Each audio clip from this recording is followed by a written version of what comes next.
Hello, everyone. My name is Julián Balanta-Melo, and I am the editor on HubLE. And today I'm pleased to introduce you Ali Ghasem-Zadeh. So, hello, Gali, and can you please introduce yourself? Hello, Julián. My name is Ali Ghasem-Zadeh. I'm Senior Research Fellow of University of Melbourne. And in fact, my background is most bone microstructure analysis. Thank you so much, Ali. My pleasure. Can you please share with the HubLE audience the key results of your research that was presented in the ANC BMS 2021 annual meeting? Yeah. Actually, it was a ANZ yeah, it was last month.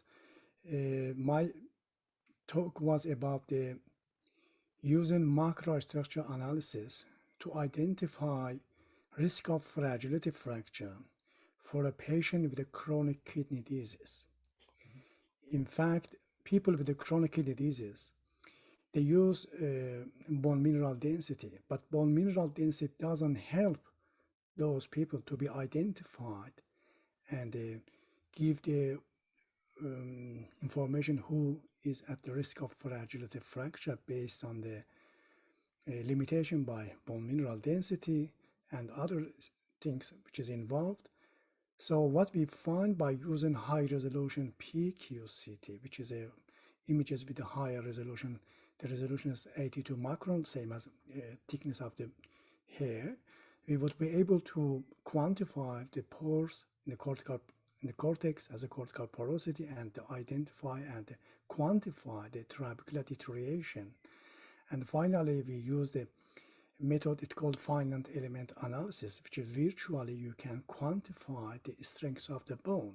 And what we find, people with a chronic kidney disease who classified as a normal or osteopenia in comparison with the people as a healthy, the chronic kidney disease patients had a lower bone strength, which means they have a higher risk of fragility fracture, although they have been classified as a normal or osteopenia.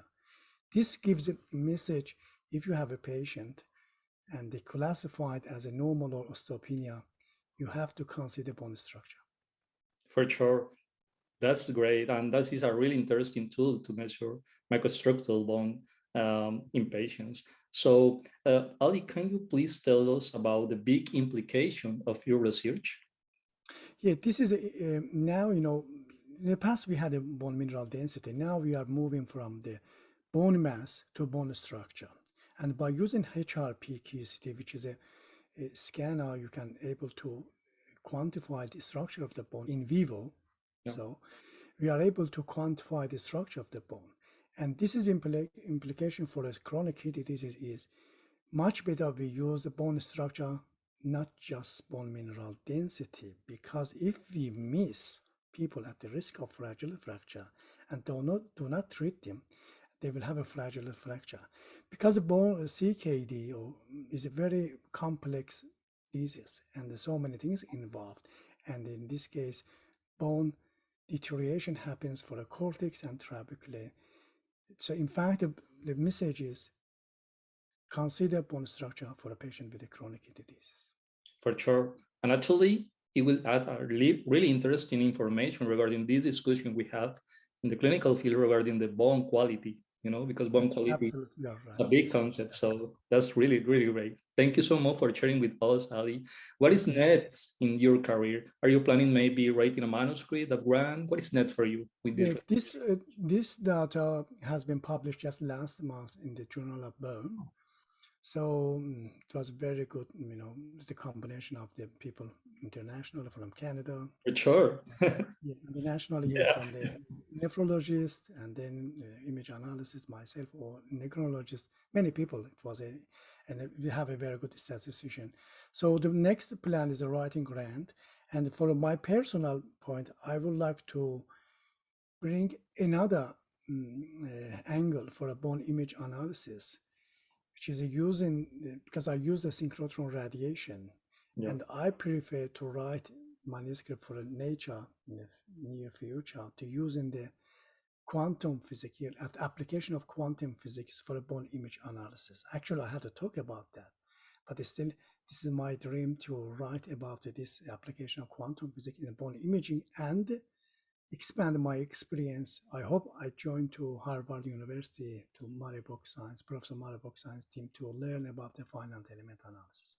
Wow, that's great. I really uh, congratulate you because that's an amazing work, an amazing projection, and I wish you all the best for the next step. Thank you so much, Ali, for sharing with us everything. Also, for sharing with the HubLE audience. Can you please tell us if there is any way that people can contact you to talk further about your research? Sure, just my email is very easy, alig @unimel.edu.au. You can share in anywhere. That's I'm happy any collaboration. If people there's questions, I'm so happy to answer the question if I could. And in fact, this is a not answering the question. This is a sharing the idea and the Yeah, discussion. And we learn from each other. It's not just no, I'm not teaching. No, I'm not that yeah, for position sure. now.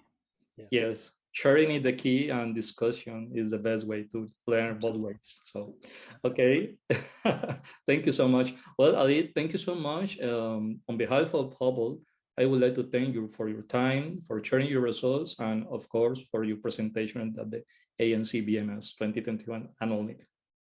My pleasure. I'm so happy you organized this interview, and I'm sure people to recognize each other and find each other. They can't. They will find the easy way for a collaboration and the helping to community and the people in the world. Yeah, for sure. I agree with you. Thank you so much. Have a great day. You too. Thank you.